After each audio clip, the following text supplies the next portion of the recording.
अस्सलाम वालेकुम, welcome to online science class of Salman Public High School, Life Science 5. Let's open the unit number 10, page number 57. In the previous lecture, we had studied about the universe. हमने universe के बारे में पढ़ा था. Now we are going to study unit number 10, that is an environment. Environment के बारे में आज हम पढ़ेंगे कि माहौल क्या है. Environment is a scientific word used for surrounding. Environment हमारे पास माहौल क्या है, एक साइंसी लफ्ज़ है जो कि हम अपने इर्द गिर्द के लिए इस्तेमाल करते हैं. The environment can be divided into two basic parts. माहौल को हम अपने दो हिस्सों में, दो बुनियादी हिस्सों में तकसीम कर सकते हैं. The first one is the abiotic elements. पहला हमारे पास क्या है, एबायोटिक अनासिर. दूसरा है हमारे पास बायोटिक एलिमेंट्स. बायोटिक हमारे पास एलिमेंट्स. एबायोटिक एलिमेंट्स हमारे पास कौन से हैं? Abiotic elements include sunlight, air, temperature, precipitation, water and soil. इसमें हमारे पास क्या है, सूरज की रोशनी, हवा, टेम्परेचर, हरारत, बादल वगैरह, पानी और मिट्टी है. वो तमाम तर एलिमेंट्स जो कि क्या कर सकते हैं, हम खुद तैयार नहीं कर सकते, जो नेचुरल है, कुदरती तौर पे पाए जाते हैं, उनको हम एबायोटिक एलिमेंट्स कहते हैं. You must know sunlight helps the plants to make their food through the process of photosynthesis. हम जानते हैं कि सूरज की रोशनी पौधे इस्तेमाल करते हैं अपनी खुराक खुद तैयार करने के लिए फोटोसिंथेसिस के प्रोसेस के थ्रू, उसके ज़रिए से. Now on the next page we have the biotic elements. Biotic elements includes the plants, animals and microorganisms. Biotic elements में हमारे पास पौधे, जानवर और छोटे जानदार हैं. माइक्रो मतलब छोटे, ऑर्गेनिज्म जानदार छोटे जानदार हैं जो हम आम आँख से नहीं देख सकते. Biotic factors can be classified as producers are further classified into herbivores, carnivores and omnivores. Biotic factors को भी हम मज़ीद यानी कि तकसीम कर सकते हैं 3 ग्रुप्स में. पहला है हमारे पास herbivores, वो जानवर, वो जानदार जो कि पौधों पर अपनी ज़िंदगी मुनहसर करते हैं या पौधों को खा पी कर अपनी खुराक की ज़रूरत को पूरा करते हैं, उन्हें herbivores कहते हैं. दूसरे नंबर पर हमारे पास आ जाते हैं carnivores. वो हमारे पास वो जानदार, वो जानवर जो कि गोश्त खाकर अपनी खुराक की ज़रूरत को पूरा करते हैं या दूसरे जानदारों को खाकर अपनी खुराक की ज़रूरत को पूरा करते हैं, उन्हें कार्निवर्स कहते हैं. Third one is the Omniverse. वो जानदार जो कि सब कुछ खा सकते हैं, वैरायटी ऑफ फूड इस्तेमाल करते हैं.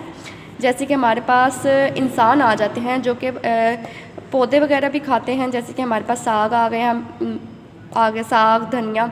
इसी तरह जानवरों को भी खाते हैं, जैसे कि हमारे पास गाय आ गई, इसी तरह हमारे पास बकरा आ गया. मीट हमारे पास वो खाते हैं इंसान, तो वो हमारे पास ओमनिवर्स की मिसाल है. Biotic and abiotic factors combine to create a system called an ecosystem. Biotic और एबायोटिक फैक्टर्स दोनों मिलकर हमारे पास एक सिस्टम बनाते हैं और उसको हम इकोसिस्टम कहते हैं, जैसे, और उसको हम कहते हैं माहौल. There are 2 types of ecosystem. Ecosystem हमारे पास 2 तरह का होता है, माहौल हमारे पास 2 तरह का होता है. एक हमारे पास है एक्वेटिक इकोसिस्टम, पानी वाला माहौल. दूसरा हमारे पास है लैंड इकोसिस्टम, ज़मीनी माहौल, ज़मीन वाला माहौल. You must know biotic elements and biotic factors are the same terms. हमें पता है बायोटिक एलिमेंट्स और बायोटिक फैक्टर्स दोनों एक ही टर्म्स हैं. Similarly abiotic elements and abiotic factors are, तो इसी तरह हमारे पास एबायोटिक एलिमेंट्स और एबायोटिक फैक्टर्स भी एक ही हैं. नीचे हमारे पास 2 इकोसिस्टम दिखाए गए हैं.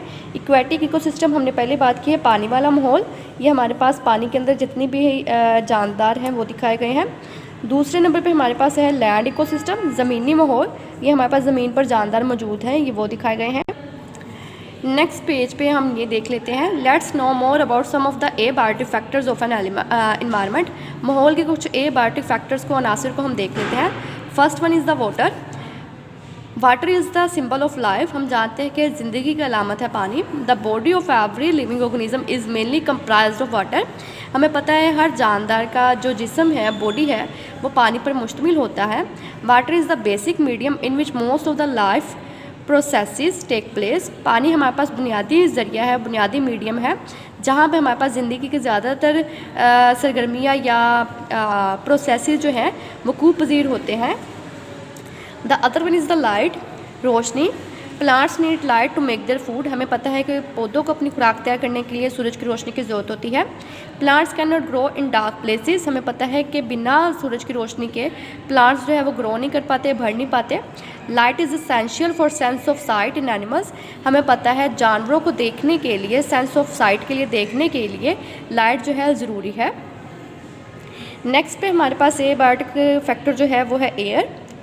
Living organism need oxygen to respire. हमें पता है कि जानदारों को सांस लेने के लिए एयर की ज़रूरत है, ऑक्सीजन की ज़रूरत है। Plants need carbon dioxide to make their food. Plants को, पौधों को खुराक तैयार करने के लिए कार्बन डाइऑक्साइड गैस की ज़रूरत है। The next one is the soil. Soil is an important factor for land. हमें पता है मिट्टी ज़मीन पर एक अहम फैक्टर है, आंसर है माहौल में। Plants grow in it. हमें पता है कि पौधे जो हैं उगते हैं, ग्रो करते हैं मिट्टी में। In soil there are many minerals which are necessary for life. हमारे पास मिट्टी में बहुत से ऐसे मिनरल्स हैं जो कि ज़िंदगी के लिए बहुत ज़रूरी हैं। And the last abiotic factor is the temperature. The heat energy of the sun affects the temperature of a place. हमें पता है सूरज की जो हरारत आ रही होती है वो किसी भी जगह के टेम्परेचर पर बहुत ज़्यादा असरअंदाज होती है। Life exist in moderate temperature. ज़िंदगी जो है, ज़िंदगी का वजूद वो मुमकिन है सिर्फ दरमियाने टेम्परेचर में। You must know air is a mixture of several gases such as oxygen, nitrogen, carbon dioxide. हमें पता है एयर हमारे पास बहुत सी गैसेज का मजमूआ है, जैसे कि carbon dioxide, nitrogen and oxygen. At the end we have the key points. Important points है इस चैप्टर से related. Environment means natural surrounding. Environment माहौल का हमें पता है कि हमारे इर्द गिर्द की जो कुदरती तौर पे चीज़ें पाई जाती है उसे हम क्या कहते हैं, environment. Environment can be divided into biotic and a biotic elements. ये हमने तकसीम इसको कर लिया है। A biotic factors include sunlight, air, temperature, water, soil. इसको भी हमने डिस्कस कर लिया डिटेल से। Biotic factors include plants, animals and micro organism. इनको भी हम देख चुके हैं। Biotic animals can be classified as producers, consumers and decomposers. ये भी हमने डिस्कस कर लिया कि प्रोड्यूसर्स हमारे पास होते हैं जो कि पैदा करते हैं, खुराक को बनाते हैं, जैसे कि हमारे पास पौधे। कंज्यूमर्स हमारे पास वो ऑर्गेनिज्म होते हैं जो कि उस खुराक को क्या करते हैं, खर्च करते हैं, कंज्यूम करते हैं। एंड डिकम्पोजर्स जो हमारे पास उस खुराक को तोड़ फोड़ करते हैं और फिर उसको इस्तेमाल में लाते हैं। Consumers are further classified into herbivores, carnivores and omnivores. खर्च करने वाले जो जानदार हैं वो हमारे पास कौन से होते हैं, हर्बीवर्स होते हैं जो पौधे खाते हैं, कार्निवर्स जो गोश्त खाते हैं, दूसरे जानवरों को खाते हैं, एंड ओमनिवर्स जो पौधे और जानवर दोनों चीज़ें खा सकते हैं। They are two types of an environment, aquatic environment and land environment. ये भी हमें पता है कि हमारे पास पानी वाला माहौल भी है और ज़मीनी माहौल भी है। We will complete its exercise in the next lecture. तब तक के लिए स्टे ट्यून। अल्लाह हाफिज़।